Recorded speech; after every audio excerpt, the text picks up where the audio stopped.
গণ অধিকার পরিষদের সভাপতি ও ডাকসুর সাবেক ভিপি নুরুল হক নুরু অভিযোগ করেছেন, সরকার সদ্য গঠিত এনসিপিকে পৃষ্ঠপোষকতা করেছে।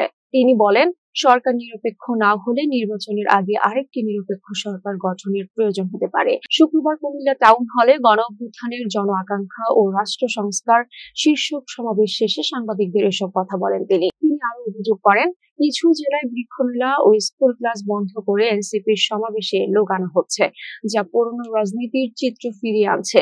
সভায় আরো উপস্থিত ছিলেন গণ অধিকার পরিষদের সাধারণ সম্পাদক রাশেদ খান, ছাত্র ও যুব অধিকার পরিষদের নেতারা। এ সময় বিভিন্ন কুমিল্লা সদর সহ বিভিন্ন আসনের প্রার্থী ঘোষণা করেন। প্রথমবারের মতো আনুষ্ঠানিক প্রোগ্রামে বক্তব্য রাখছি, আল্লাহর কাছে শুকরিয়া আদায় করছি এবং একজন উদীয়মান তরুণ হিসেবে সোজার বিপরীতে ফ্যাসিবাদের জমানায় যারা গণ অধিকার পরিষদের রাজনীতির হালধরা ছিলেন, যাদেরকে নিয়ে উত্তাল সমুদ্রে রাজনীতির যাত্রা শুরু করেছিলাম, সেই সহযোদ্ধাদের মধ্যে মঞ্চে আছেন গণ অধিকার পরিষদের জেলার সভাপতি ফয়জুল্লাহ ভাই, সাধারণ সম্পাদক গিয়াস ভাই, প্রবাসী অধিকার পরিষদের নেতা গণ অধিকার পরিষদের সংগঠক রাশেদুল হক রিয়াদ ভাই।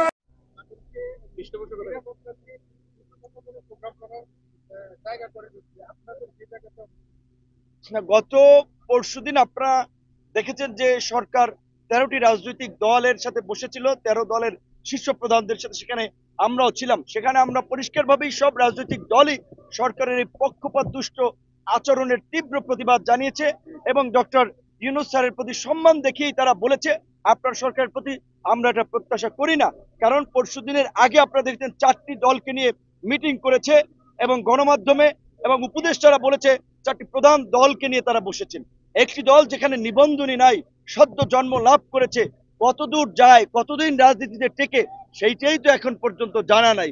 সরকারের পৃষ্ঠপোষকতায় থেকে সরকারি সহযোগিতায় এদেশে অনেক কিংস পার্টি গড়ে উঠেছে, পরে আবার সেগুলো হাওয়ায় মিশে গেছে।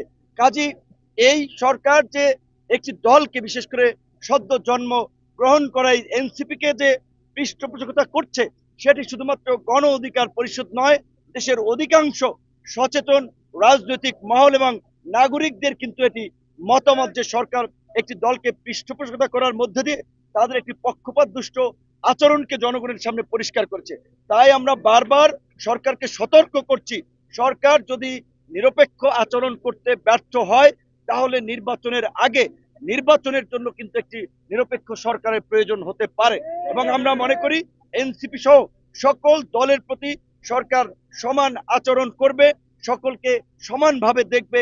এর আগে যেমনি ভাবে সকল রাজনৈতিক দলকে নিয়ে সর্বদলীয় মিটিং হয়েছিল, আমরা আশা করি সরকার বিভিন্ন ইস্যুতে রাজনৈতিক দলগুলোকে নিয়ে একই প্রক্রিয়ায় সর্বদলীয় মিটিং এর আয়োজন করবে এবং কোন দলের সভা সমাবেশে দেখা যাচ্ছে জেলার বৃক্ষ মেলা বন্ধ করে, পরীক্ষা বন্ধ করে ছাত্র ছাত্রীদেরকে সেই সমাবেশে যোগদান করার নির্দেশনা দেওয়া হচ্ছে। এটি নতুন বাংলাদেশের চিত্র নয়, এগুলো আমরা পুরানো আমলে দেখেছি। সরকারের এমপি মন্ত্রীরা এলাকায় আসলে, কোনো এলাকায় গেলে তাদেরকে শুভেচ্ছা কিংবা স্বাগত জানানোর জন্য এইভাবে সরকারি কর্মকর্তা কর্মচারী, স্কুল কলেজের শিক্ষার্থীদেরকে বাধ্য করা হতো, সরকারি প্রোগ্রামকে পিছিয়ে দেওয়া হতো। এখনো কিন্তু একটি দলের জন্য সরকারি দলের বিশেষ ব্যবস্থা আমরা দেখতে পাচ্ছি।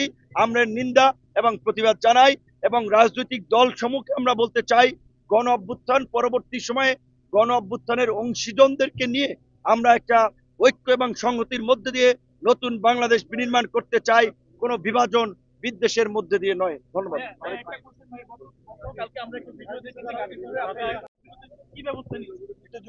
বাংলাদেশের বিদ্যমান রাজনৈতিক কালচারে আসলে বিভিন্ন দলের ক্ষেত্রে এটা হয়, মনোনয়ন না পেয়ে দল ত্যাগ করে কিংবা কমিটি না পেয়ে দলের বিরুদ্ধে স্লোগান, মিছিল, মিটিং, নেতাদের বিরুদ্ধে অভিযোগ। আমরা একটা রাইজিং উদীয়মান দল, এখানে তারুণ্যের আসলে বলা চলে একটা কি বলবেন উত্তাপ, কাজে তরুণদের মধ্যেও বিভিন্ন বিষয়ে রাগ ক্ষোভ থাকতেই পারে। আমাদের একজন সহযোদ্ধা তিনি তার কাঙ্ক্ষিত আসনে মনোনয়ন না পেয়ে তিনি একটা ক্ষুব্ধ প্রতিক্রিয়া দেখিয়েছেন, আমরা সেটাকে সম্মান জানাই। আমরা তার এই ক্ষোভের কারণ নিবারণ করার চেষ্টা করেছি এবং করব। কিন্তু যেহেতু তিনি একেবারেই জনসম্মুখে দলের বিরুদ্ধে, দলের নেতাদের বিরুদ্ধে কতগুলো অবান্তর মিথ্যা কথা বলেছেন, যেটা দলের জন্য সম্মান হানিকর, এই বিষয়ে আমরা তাৎক্ষণিকভাবেই তাকে সাময়িক অব্যাহতি দেওয়ার একটা পানিশমেন্ট তাকে দেওয়া হয়েছে। এটা সারা দেশের আমাদের নেতা কর্মীদেরকে শৃঙ্খলার প্রশ্নে একটা কঠোর বার্তা, কারণ নতুন দল হিসেবে আমরা শৃঙ্খলা রক্ষার্থে কঠোর হয়ে আমরা দলকে সুসংগঠিত করতে চাই। ধন্যবাদ।